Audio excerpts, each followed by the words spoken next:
ہر کوئی یہ چاہتا ہے کہ وہ اپنا نیا سال بڑی دھوم دھام سے منائے، اسے سیلیبریٹ کرے، لیکن بہت کم لوگ یہ جانتے ہیں کہ دنیا کا سب سے بڑا نیو ایئر شو کہاں بنایا جاتا ہے۔ تو آئیے جانتے چلیے کہ صرف اس دنیا کے سب سے بڑے شو کے ڈسپلے شو پر کاسٹ تقریباً 7 لاکھ US آتی ہے۔ اگر اسے درہم میں کنورٹ کریں تو تقریباً 25 لاکھ درہم بنتے ہیں، اور اگر اسے پاکستانی کرنسی میں کنورٹ کریں تو تقریباً 190 کروڑ روپے بنتے ہیں، یعنی 1900 ملین پاکستانی روپیز بنتے ہیں۔ صرف ڈسپلے شو کی بات ہو رہی ہے، ابھی فائر ورکس اور فاؤنٹین شو باقی ہے جس کی کاسٹ تقریباً 20 لاکھ درہم ہے۔ پوری دنیا سے بڑی بڑی سیلیبریٹیز بھی اس شو کا حصہ ہوتے ہیں۔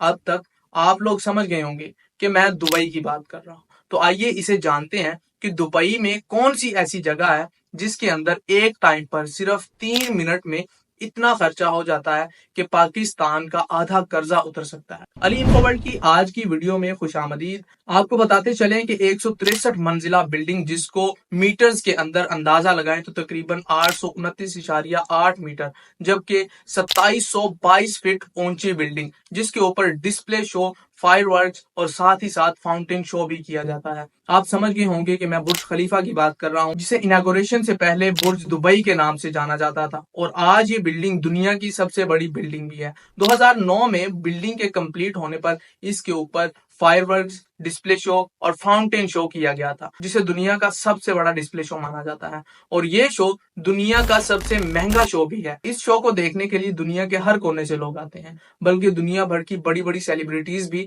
اس شو کو دیکھنے کے لیے آتے ہیں۔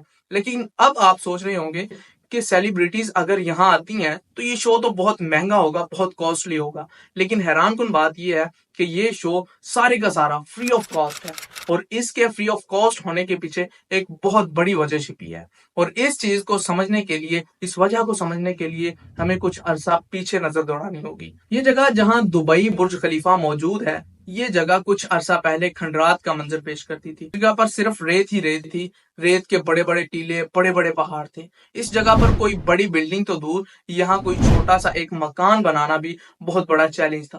اسی ریت کے اوپر 2004 میں شروع ہوئی بلڈنگ جو کہ 2009 میں کمپلیٹ کر دی گئی، جس کا نام برج دبئی رکھا گیا، لیکن کنسٹرکشن کے دوران برج دبئی کے میکرز کے پاس پیسے ختم ہو جانے کی وجہ سے اس کام کو روک دیا گیا تھا۔ تو پھر اس وقت وہاں کے حکمران شیخ خلیفہ نے فنڈنگ کی، اور پھر اس بلڈنگ کے کام کو 2009 میں کمپلیٹ کر دیا گیا۔ اس بلڈنگ کے کام کو کمپلیٹ ہونے کے بعد اس بلڈنگ کا نام برج دبئی سے برج خلیفہ رکھ دیا گیا۔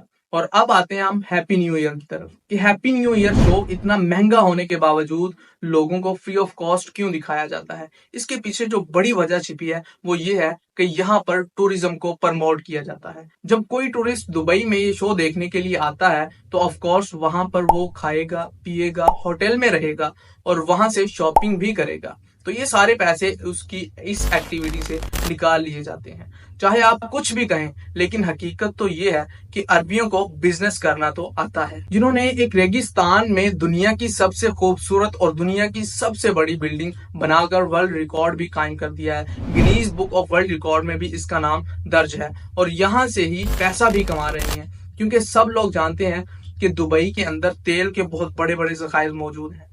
لیکن یہاں پر ہمارے دماغ میں کچھ مس انڈرسٹینڈنگ موجود ہے، اسے پہلے کلیئر کرتے ہیں۔ ریالٹی یہ ہے کہ تیل سے دبئی صرف اور صرف اپنی GDP گروتھ کا 1% حصہ کماتا ہے، اور باقی سب ٹوریزم سے کماتا ہے۔ تو اسی وجہ سے دبئی کے اندر بڑے بڑے شوز اور سیمینارز کروائے جاتے ہیں تاکہ دبئی کی ٹوریزم کو مزید پرموٹ کیا جا سکے۔ سب لوگ تو وہاں انجوائمنٹ کے لیے جاتے ہیں، لیکن وہ اتنا پیسہ کما چکے ہیں کہ ان کی آنے والی 7 نسلیں بھی بیٹھ کر کھا سکتی ہیں، انہیں کام کرنے کی کوئی ضرورت ہی نہیں۔ جیسا کہ میں نے آپ کو برج خلیفہ کی موٹی موٹی ڈیٹیلز سامنے رکھ دی ہیں، لیکن اگر آپ چاہتے ہیں کہ اس برج خلیفہ پر مکمل ڈیٹیل کے ساتھ ویڈیو بناؤں تو آپ ہمیں کومنٹ سیکشن میں ضرور لکھیے گا۔ تو ملیں گے ایک اور ایسی ہی انفارمیٹیو ویڈیو کے ساتھ۔ علی مرتضیٰ سائننگ آف۔